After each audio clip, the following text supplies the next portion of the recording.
예수께서 예루살렘으로 가실 때에 사마리아와 갈릴리 사이로 지나가시다가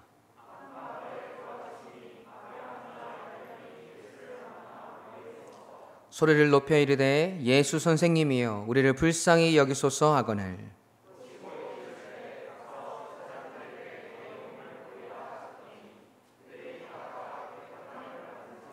그 중에 한 사람이 자기가 나은 것을 보고 큰 소리로 하나님께 영광을 돌리며 돌아와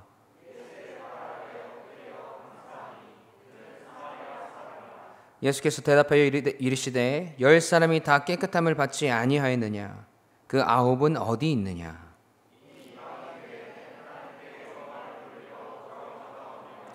같이 그에게 이르시되 일어나 가라 내 믿음이 너를 구원하였느니라 하시더라. 아멘. 살아계신 하나님의 말씀입니다. 오늘 우리는 맥주감사절 예배로 하나님께 올려드리고 있습니다. 여러분, 맥주감사절은 이스라엘 백성들이 가나안 땅에 정착하게 되고 그곳에서 보리를 수확하고 첫 열매로 하나님께 감사의 제사를 드렸던 것을 말합니다. 오랜 기간 동안 이방 땅에서 종살이를 하고 다시 오랜 광야 생활을 거쳐서 하나님의 약속의 땅인 가나안 땅에 들어가서 다시 그들을 축복의 땅으로 돌아오게 하시고 그곳에서 추수의 열매를 맺게 하신 하나님께 감사하는 절기입니다.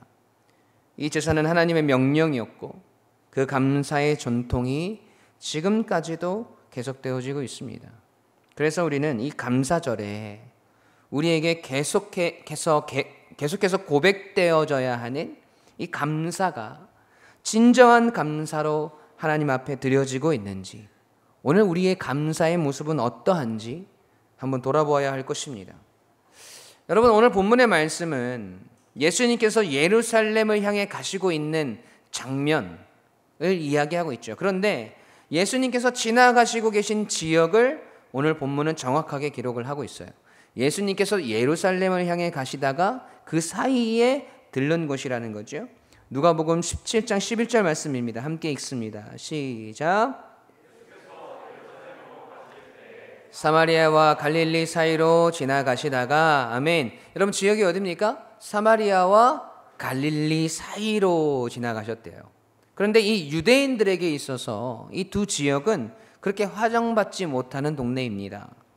우리가 사도행전 강해를 통해서 알고 있듯이 빌립을 통해서 사마리아 땅에 복음이 전파되어지는 것은 이 유대인들이 아주 의아하게 생각했던 부분들이죠. 여러분, 왜냐하면 이 사마리아 지역은 유대인들에게, 또 사마리아 사람들은 이 유대인들에게 개되지만도 못하는 취급을 받았던 곳입니다. 여러분, 왜 그런 취급을 받아야 하는 지역이 되었을까요? 여러분 알고 계시나요? 역사적인 비극이 있는 곳이에요.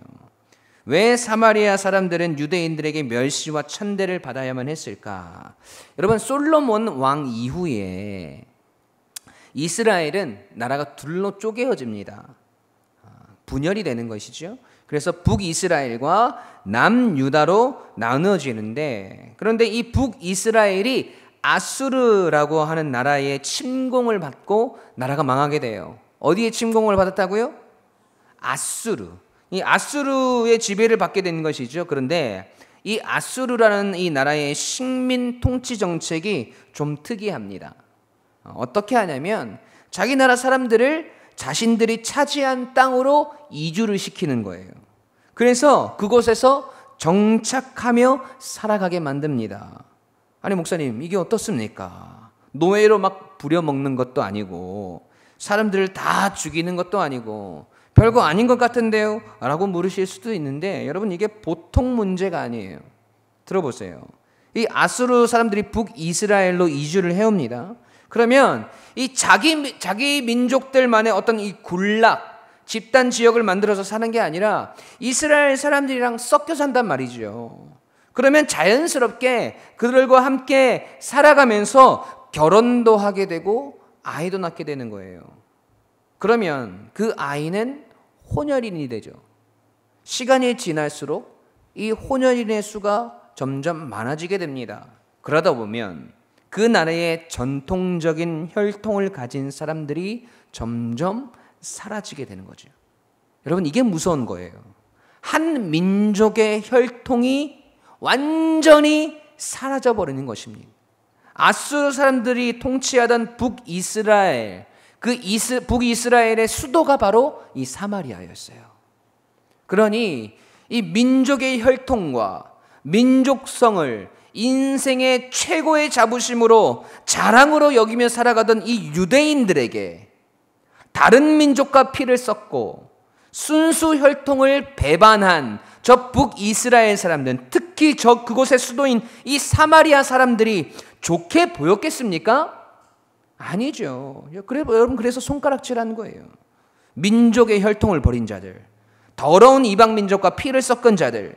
그래서 이 사마리아 지역은 유대인들에게는 민족적 배반을 행한 사람들이 모여 살던 곳이기 때문에 그곳 사람들을 개, 돼지만도 못하게 취급했던 거예요. 그 지역 땅을 밟는 것조차 싫어했어요.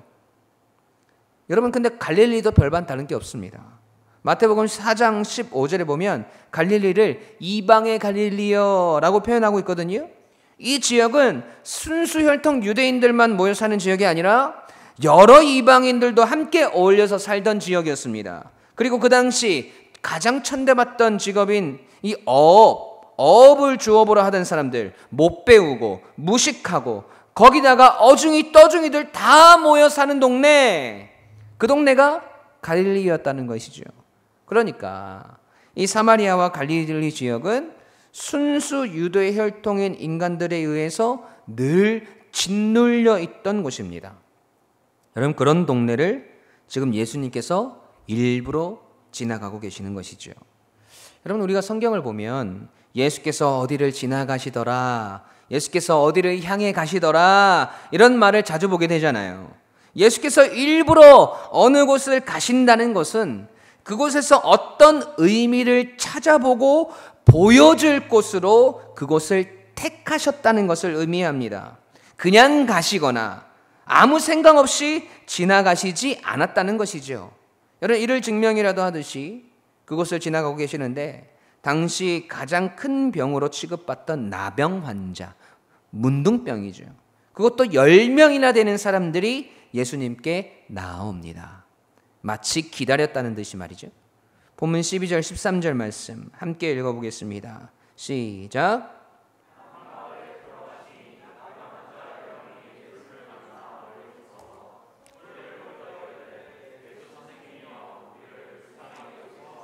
아멘. 한 마을에 들어가시는데 나병 환자가 나타나서 멀리 서서 소리를 지릅니다.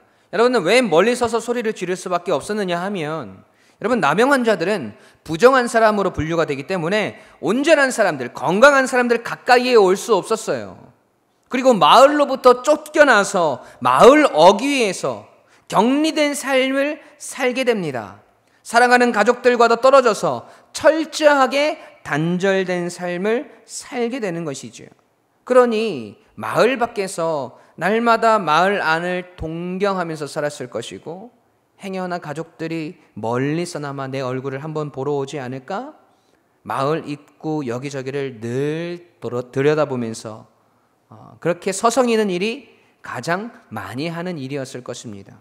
어떤 경제적인 활동도 할 수 없었고, 다른 이들과 어울려 할 수 있는 일이 없으니까 아침에 일어나면 하는 일이 뭐겠어요? 신세 한탄을 하거나 자신들이 나고 자란 그 마을, 동네 쪽으로 시선을 돌려서 주시하는 것이 그들이 할 수 있는 유일한 일이었을 거란 말이죠.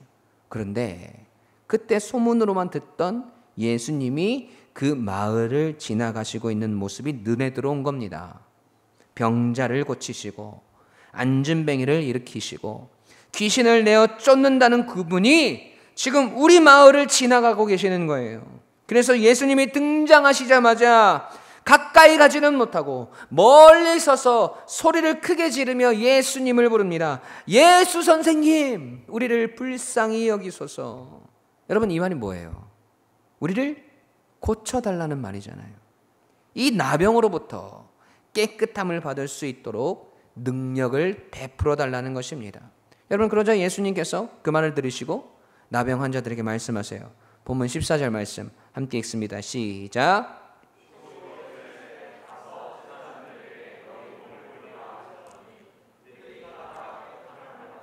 아멘. 여러분, 자, 여기서 결론은 그들이 나병으로부터 깨끗함을 받았다는 것입니다. 여기서 설교가 끝나면 얼마나 좋겠어요. 그죠? 그런데 오늘 본문은요, 그들의 병이 깨끗해졌다는 내용보다 깨끗함을 받은 후에 그들의 행동과 믿음을 더 강조하고 있다는 거예요. 그것은 주님으로부터 은혜를 입어서 깨끗함을 받은 나병 환자들의 모습을 오늘을 은혜로 살아가는 그리스도인들의 모습으로 투영시키고 있다는 것이죠.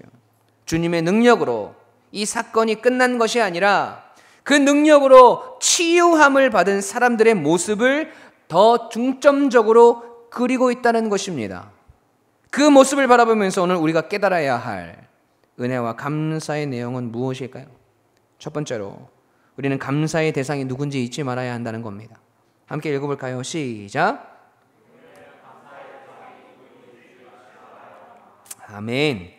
자, 예수님의 이름을 애타게 찾는 10명의 나병 환자들은 그들의 바람대로 나병이 깨끗해졌습니다. 주님의 치유의 역사가 그들 가운데 임한 것이죠. 그리고 주님은 나음을 입은 그들에게 한 가지 명령을 하세요. 고쳐주실, 은혜로 그들을 살려주실 그들에게 주님이 명령하신단 말이죠. 본문 14절 말씀 보세요. 보시고 이르시되 가서 제사장들에게 너희 몸을 보이라 하셨더니 그들이 가다가 깨끗함을 받은지라. 아멘. 여러분, 그것은 제사장에게 가서 그들의 몸을 보이라고 하신 것이죠. 왜 그러냐 하면 여러분, 레위기 13장 14장에 보면 이 나병 환자들에 대한 내용이 나와요. 거기에 보면 나병 환자들이 나병에서부터 나음을 입었다고 해서 바로 그들이 원래 있던 가정이나 공동체 속으로 들어갈 수 있는 것이 아니었어요.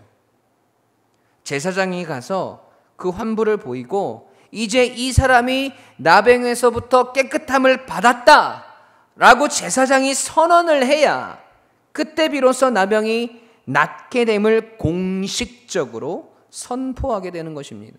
그러니까 주님께서 10명의 나병 환자들에게 제사장에 가서 그 몸을 보이라고 하신 말씀의 뜻은 너희는 이제 깨끗함을 받게 될 것이다 라는 치유의 선포예요. 지금 문둥병으로 가득 차 있는데 야, 제사장에게 가서 너희 몸을 보이라. 아직 낫지 않았거든요. 아직 문둥병이 그대로인데 주님은 그렇게 말씀하셨어요. 주님은 이미 선포하시는 겁니다. 나음을 입고 나서 제사장에게 가라고 하신 것이 아니에요. 가는 길에 그들이 깨끗함을 입었습니다.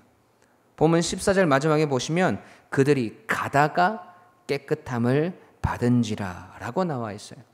깨끗하여졌다가 아니라 깨끗함을 받았다라고 표현해요. 여기서 깨끗함을 받다라는 말이 헬라어로 카다리조라는 말이거든요. 카다리조. 그 뜻이 깨끗하게 하다 또는 정결케 하다의 의미가 있어요. 이미 주님께서 그들의 정결함을 선포하셨고 그들은 정결해졌습니다. 그런데 왜 주님은 제사장들에게 가서 그 깨끗해진 몸을 보이라고 하신 것입니까? 이미 깨끗해졌잖아요. 다 나았잖아요. 왜 제사장에게 다시 가라고 하셨어요? 그래야 그들이 완전한 치유를 받음이 확증이 되어서 자신들이 원래의 자리로 돌아갈 수 있기 때문입니다.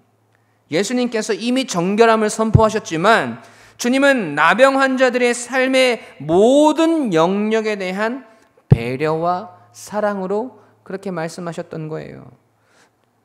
자신이 정결함의 주체이시지만 율법대로 제사장이 정결하다고 다시 선포해야 완전한 깨끗함이 선포되기 때문에 그래야 그들이 가족의 품으로 공동체의 품으로 돌아갈 수 있기 때문에 그렇게 하라고 나병 환자들을 배려한 거예요. 그런데 문제는 이제부터가 시작이죠. 왜냐하면 제사장들에게 몸을 보이러 가다가 나음을 입은 10명의 나병 환자들 중에 유일하게 한 사람만 다시 예수님께 돌아왔기 때문입니다. 본문 15절 16절 말씀입니다. 함께 읽습니다. 시작.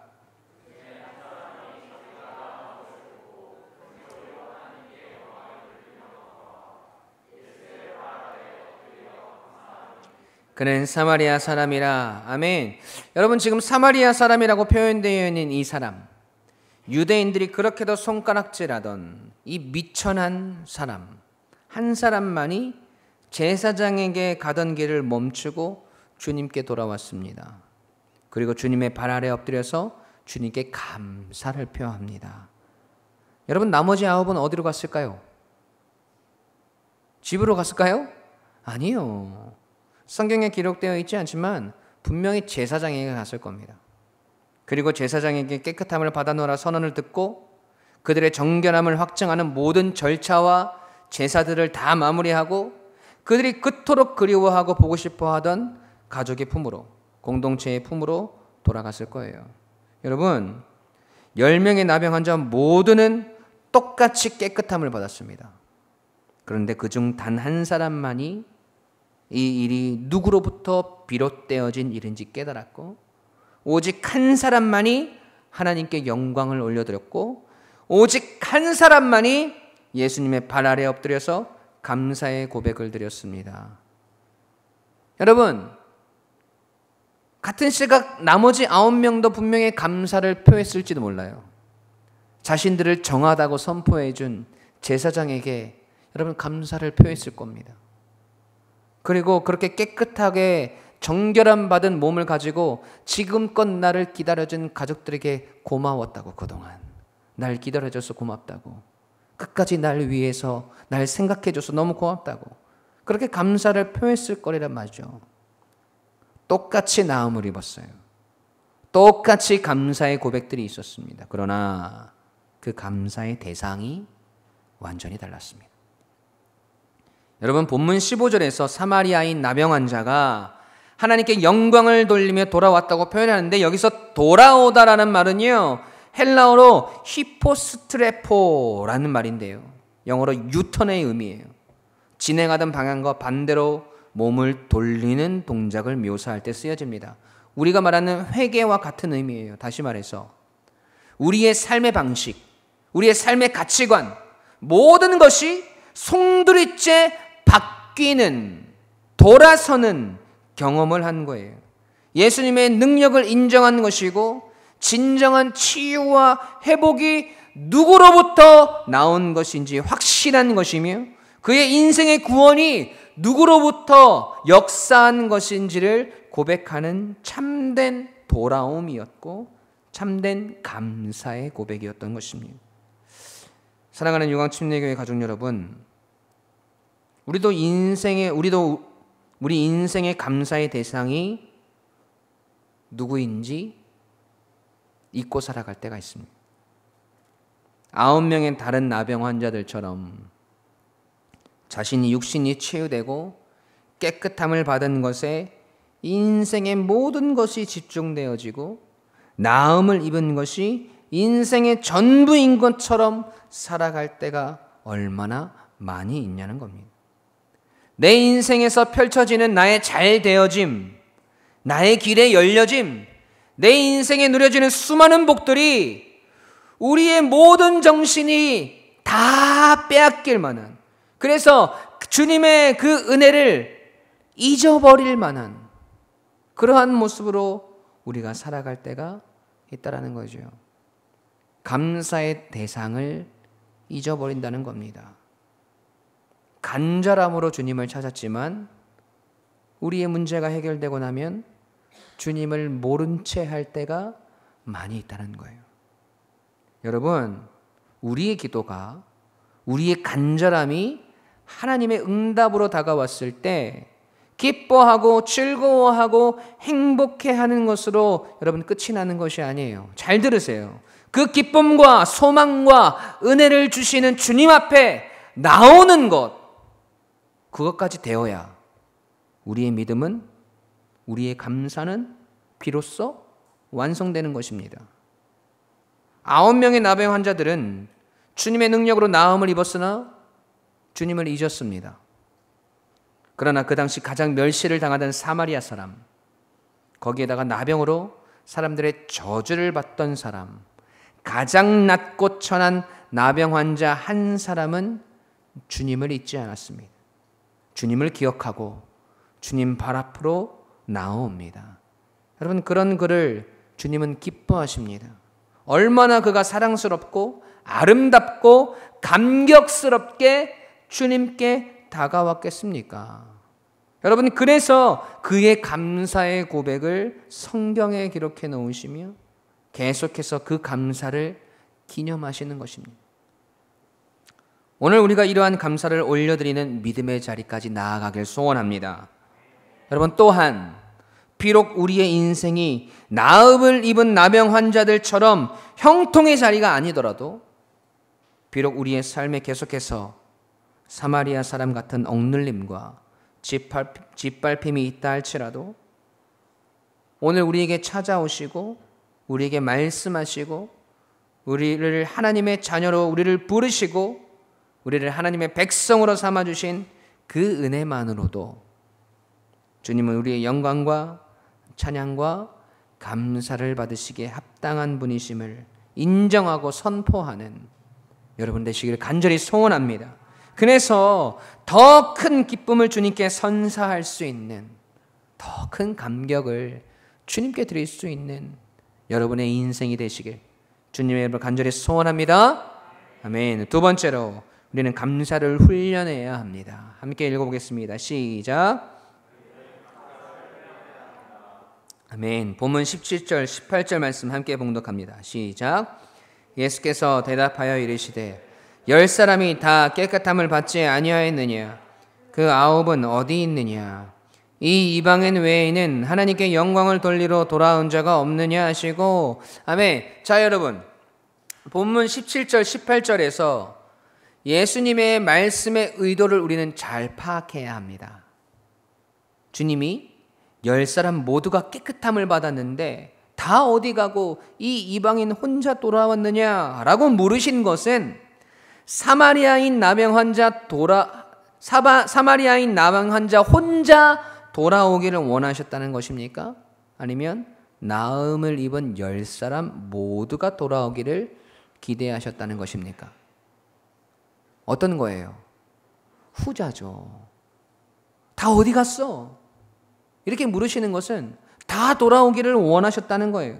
내 주님은 10사람 모두가 주님께 돌아오기를 원하셨어요. 왜요? 병고침을 받은 것이 인생의 전부가 아니거든요. 주님이 이 땅에 오신 목적이 그것이 다가 아니거든요. 그거 보여줘야 되는데, 그거 선포해야 되는데, 그 은혜를, 진짜 은혜를 이제 그 사람들에게 주어야 하는데 그 사람들이 오지 않았다는 거예요. 여러분, 주님이 이 땅에 오신 목적과 이유를 주님은 분명히 그 다음 절에서 말씀하고 계세요. 19절 말씀 함께 읽습니다. 시작. 그에게 이르시되 일어나 가라, 내 믿음이 너를 구원하였느니라 하시더라. 아멘. 여러분, 10사람 모두에게 나병으로부터의 깨끗함이 주어졌지만 구원은 오직 한 사람에게만 주어졌습니다. 주님께 돌아온 단 한 사람, 가던 길을 되돌려 능력의 주인이신 주님께로, 구원의 주체이신 주님께로 돌아온 오직 한 사람만이 구원이 이루어졌습니다. 똑같은 은혜를 입었지만 똑같은 구원이 주어지지 않았습니다. 여러분, 아이러니하지 않습니까? 여러분, 사마리아인 나병 환자가 집에 갈 수 없어서 예수님께 돌아온 것입니까? 반겨주는 가족들이 없어서 주님께 돌아온 것입니까? 제사장에게 갈 힘이 남아있지 않아서 주님께 돌아온 것입니까? 이제껏 자신들을 그렇게 괴롭히던 나병이 나아서 제사장에게 이제는 나병이 고침을 받았고 정결하다는 선언을 들으러 뛰어가는 9명의 나병 환자들의 모습을 보면서 여러분, 그의 마음 한구석에 여러분 갈등이 생기지 않았을까요? 나도 빨리 사랑하는 가족들에게 돌아가고 싶다. 나도 빨리 정결함을 선언받고 내가 그렇게 돌아가고 싶던 나의 집으로, 나의 고향으로, 나의 공동체로 돌아가고 싶다 라는 생각이 들지 않았을까요?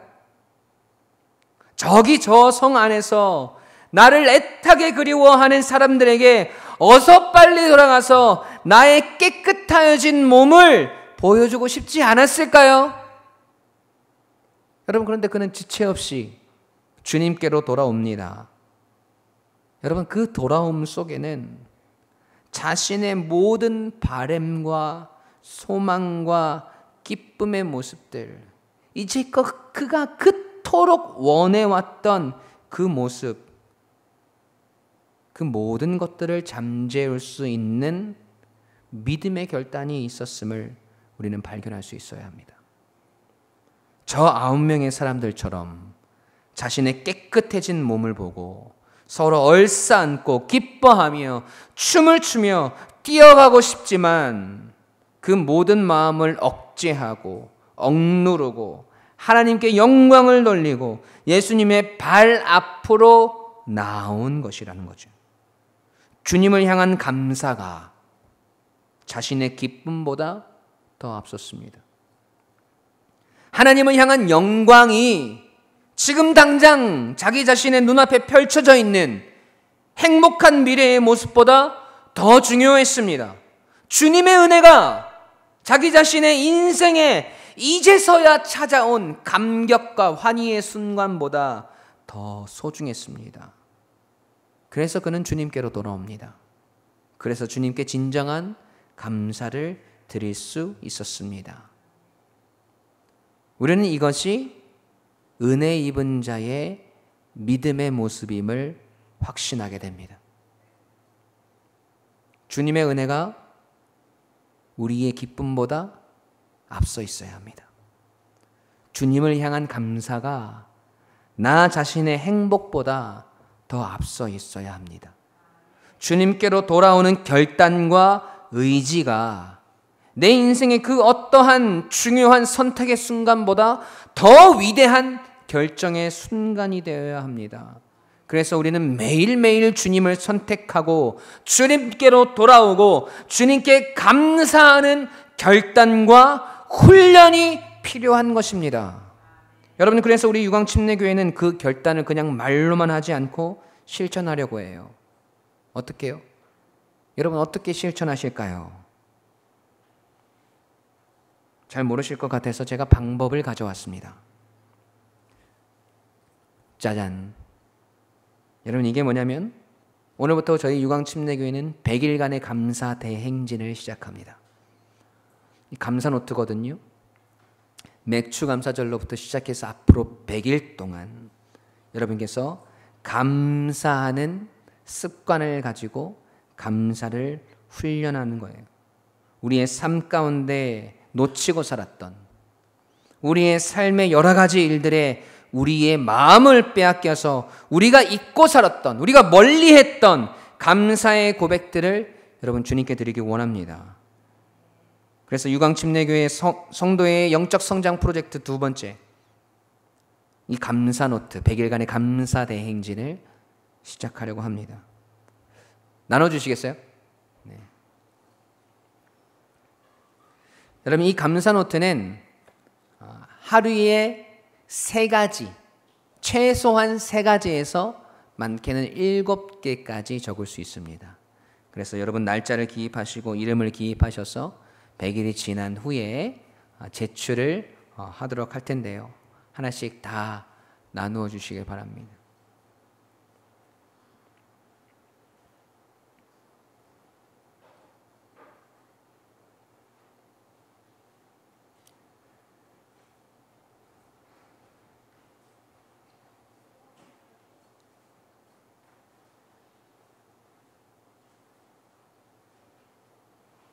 다 받으셨나요? 한번 들어보시겠습니까? 들어보세요. 안 받으신 분 계시니 제가 확인을 해야 되겠어요. 다 받으셨나요? 오케이, 내리세요. 여러분, 이 감사노트는 여러분의 선택이고 여러분의 결단입니다. 여러분이 감사노트를 적지 않는다고 해서 제가 가서 여러분에게 회초리를 때리거나 여러분에게 벌금을 받지 않아요. 하지만 오늘 말씀을 통해서 여러분이 깨달음이 있으시다면 이 감사가 여러분 삶 가운데서 철저하게 고백되기를 주기를 간절히 소원합니다. 여러분 쓰시다 보면 정말 감사할 게 없는 하루가 있어요. 정말 오늘 하루는 최악인 하루가 있거든요. 여러분 그 삶 가운데서도 감사의 고백을 한번 찾아보세요. 내 삶이 매일매일 시궁창 같은 삶이다 할지라도 여러분 그 삶 가운데서 여러분이 하나님 앞에 감사할 수 있는 제목들을 찾아보십시오. 그리고 감사하십시오. 이것이 여러분의 정말 믿음의 성장을 이룰 수 있는, 하나님을 기쁘시게 해드릴 수 있는 귀한 감사의 고백들이 되어질 줄로 믿습니다. 하루에 최소한 몇 개? 3개에서 7개까지입니다. 다 하실 수 있으시죠? 하다가 여러분 이게 숙제처럼 되어지면 여러분 이게 정말 괴로운 시간들이 되어질 거예요. 일주일치 감사를 한 방에 다 하려면은 나중에 막 한 달치 한꺼번에 적으시는 분들도 있어요. 그럼 막 감사의 9,500이고 그렇거든요. 여러분 그러지 않았으면 좋겠어요. 매일매일 하루를 돌아보면서 여러분 하나님 앞에 감사해야 할 제목들을 찾으시고 이곳에 기록하시면서 기도하시길 소원합니다. 여러분 그래서 감사가 여러분의 일상이 되어지고 그 감사가 주님을 기쁘시게 해드리는 하루하루가 되시길 주님의 이름으로 간절히 축원합니다. 오늘부터 시작되는 100일간의 감사 대행진, 감사함으로 날마다 승리하는 하루를 사시길 주님의 이름으로 축원합니다. 아멘.